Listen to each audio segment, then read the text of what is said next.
নমস্কাৰ বন্ধু বান্ধৱসকল, আজি নৱবৰ্ষৰ প্ৰথম দিনটোতে আপোনালোক সকলোলৈ নৱবৰ্ষৰ হিয়াভৰা শুভেচ্ছা যাচিলোঁ। আজি আমি আহিছোঁ মা ভৈৰৱী মন্দিৰ দৰ্শন কৰিবলৈ, যাক মাইথান বুলিও কয়। আহকচোন তেনেহ'লে এই মন্দিৰৰ বিষয়ে মই আপোনালোকক অলপ চমুকৈ বৰ্ণনা কৰোঁ।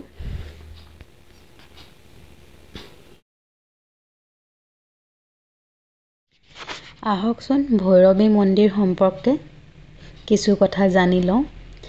বামুণী পাহাৰৰ কিছু পূবে ব্ৰহ্মপুত্ৰৰ পাৰত এটা সৰু টিলাৰ ওপৰত ভৈৰৱী মন্দিৰ অৱস্থিত। 51খন পীঠস্থানৰ এখন। কালিকা পুৰাণত উল্লেখ আছে, সতীৰ পদদ্বয় হেনো প্ৰথমে দেৱীকূটত পৰিছিল আৰু সেই দেৱীকূটতে ভৈৰৱী অৱস্থিত। পুৰাণত উল্লেখ থকা নৰ্তক পৰ্বতেই ভৈৰৱী মন্দিৰ অৱস্থিত।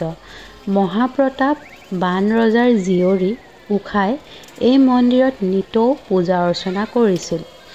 দেৱী পাৰ্বতীয়ে উষাক বৰ দিছিল যে বহাগৰ শুক্লা দ্বাদশী তিথিত তেওঁৰ সপোনত তেওঁৰ পাত্ৰ মুখ দৰ্শন হ'ব। সেইমতেই সঁচাকৈয়ে উষাই সপোনত সেই সুদৰ্শন যুৱকজনৰ দৰ্শন লাভ কৰিছিল। বৰ্তমান ভৈৰৱী মন্দিৰ যি স্থানত আছে, কিন্তু পূৰ্বতে এই মন্দিৰ এতিয়াৰ মূল মন্দিৰ পোৱাৰ কিছু আগতে উত্তৰ দিশে শিলৰ বহু ভগ্নাৱশেষ পৰি থকা ঠাইত বিৰাজমান আছিল। হয়তো কোনো প্ৰাকৃতিক দুৰ্যোগৰ ফলত এই মন্দিৰৰ ধ্বংসস্তূপত পৰিণত হৈছিল, যাৰ ফলত এই মন্দিৰ পাহাৰৰ টিলাৰ শিখৰত প্ৰতিষ্ঠা কৰা হয়। এই মন্দিৰৰ পূবেদি এসময়ত ভৈৰৱী বা ভৰলী নদী বৈ গৈছিল। ভৰলী নদীৰ উৎপত্তিৰ বিষয়ে এটি আখ্যান আছে। এইমতে ভৈৰৱীৰ 4 মাইল পূবে থকা ভোমোৰাগুৰি পৰ্বতৰ ওপৰত শ্ৰৱণ মুনিৰ আশ্ৰম আছিল।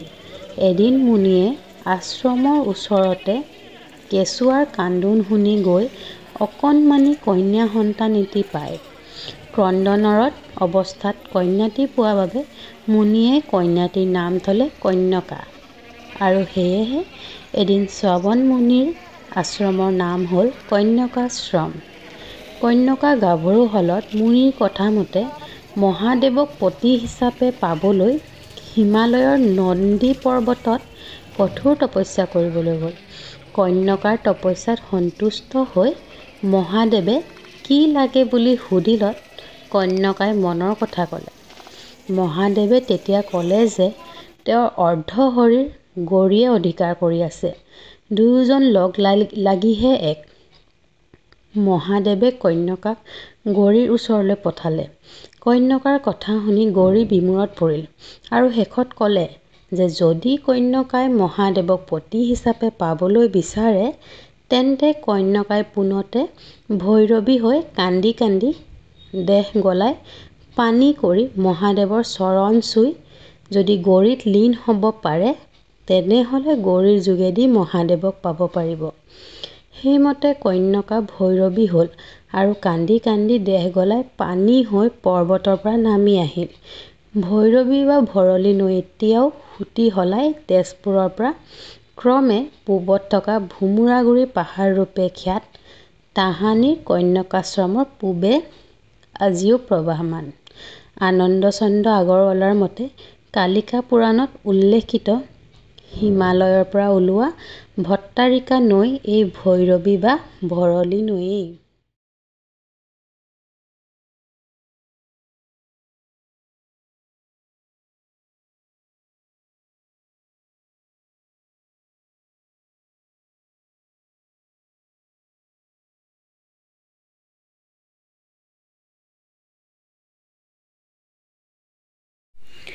মন্দিৰ দৰ্শন কৰাৰ পাছত আমি বিষ্ণুপ্ৰসাদ ৰাভাৰ সমাধিস্থলো এনেই ওচৰৰ পৰা চাই আহিলোঁ। ভিতৰত প্ৰৱেশ কৰা নাই, যিহেতু ব্ৰহ্মপুত্ৰৰ একেবাৰে কিনাৰতে লাগি আছে, সেয়ে এনেই আমি পাক এটা মাৰি আহিলোঁ। ইয়াত চাওক বিভিন্ন বনভোজৰ দল আহিছে পিকনিক খাবলৈ। আশা কৰিছোঁ আপোনালোকে মোৰ ভিডিঅ'টো চাই ভাল পালে। যদি ভিডিঅ'টো চাই ভাল পালে তেনেহ'লে please like, share and subscribe কৰি দিব। ধন্যবাদ।